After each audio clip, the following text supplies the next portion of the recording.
Hey, Liron here. Thank you for joining me in today's video. Today I'm going to share with you what I learned from this specific portrait painting and why I always tell you it's not about technique. It's not about the how-to, how you do things. So if you've been following me for a while, you know portraits are something I've been contending with. And if you compare it to cars, for example, that some people may think are very challenging to paint, with cars I thrive. I have a very easy time. I have a very easy time to paint them as I want to be very fluid and loose and have fun with it. Now, portraits are a little more complex indeed, in which in the way that you need to get the likeness of the person. If you're aiming for that, that does add a component of necessary accuracy, but that's really not the problem. So obviously this is Thomas Shelby from Peaky Blinders, portrayed by Cillian Murphy, and something clicked here. Now, when I look at what clicked, I think these two stages tell the story quite perfectly.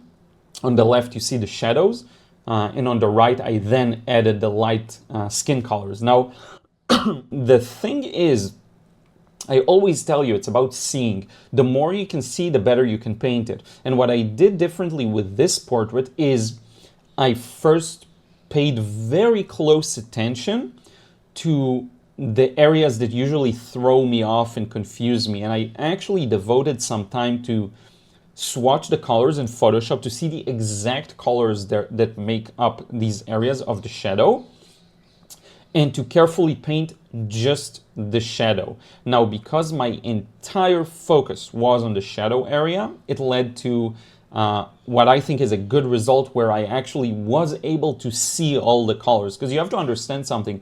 I didn't do anything differently. I didn't paint in a different way. The way I put the paint on paper was just like I always do.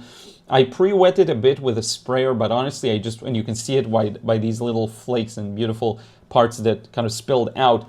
But I did it exactly the same way. I painted it wet on kind of moist. But the end result is so different. You can tell there was something happening there. I think what made this one work was the fact that I really carefully observed all the nuances in the areas I usually have a hard time noticing them. So I actually looked at this color. What is this? And I swatched it out in Photoshop. What is this color? What is this? What is that? And I also paid attention to the entire scene, which I am working on as well, like a more zoomed out thing, but it's still work in progress, and understood why the light looks the way it does on the shadowy side. So I understood that this is reflecting a bluish light from the side, almost green, by the way. And then here you see more of the skin tone, so it's a little more on the pink, purple, dark, warm side.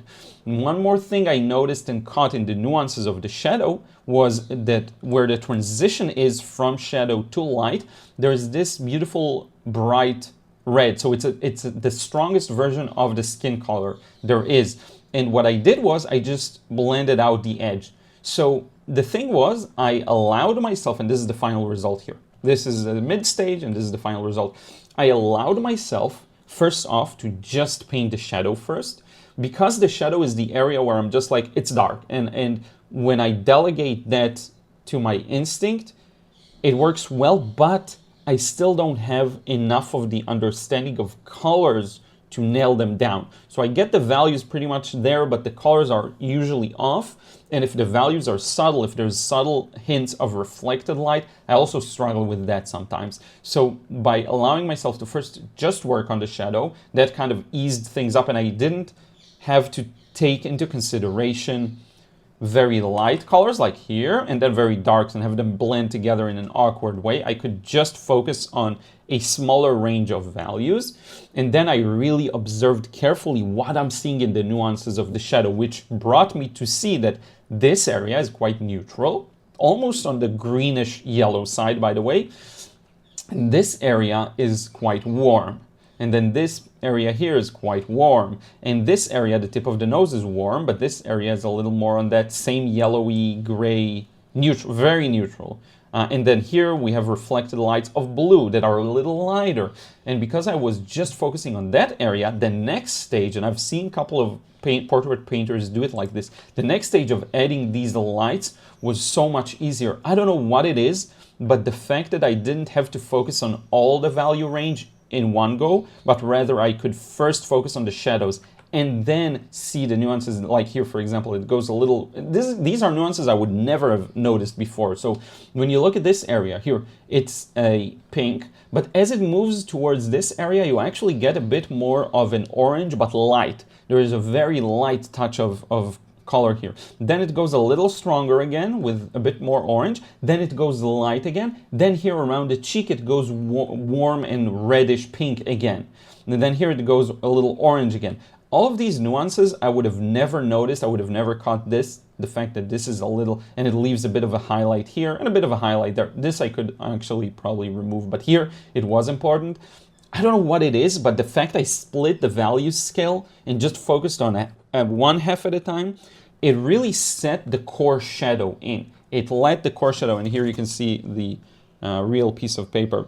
It really set the core shadows in and the reflected shadows in, made a perfect separation, and then allowed me to add all of the details and take it to its completion. So something clicked there where I was finally able to see things I didn't see before, and that's what allowed me to bring them forth on paper. It wasn't the technique. My technique has not improved overnight. It is not. This is the perfect proof of that. If you think it's about technique and how good you are in blending edges and how good, yes, these things help, but it's about seeing. It really is about seeing.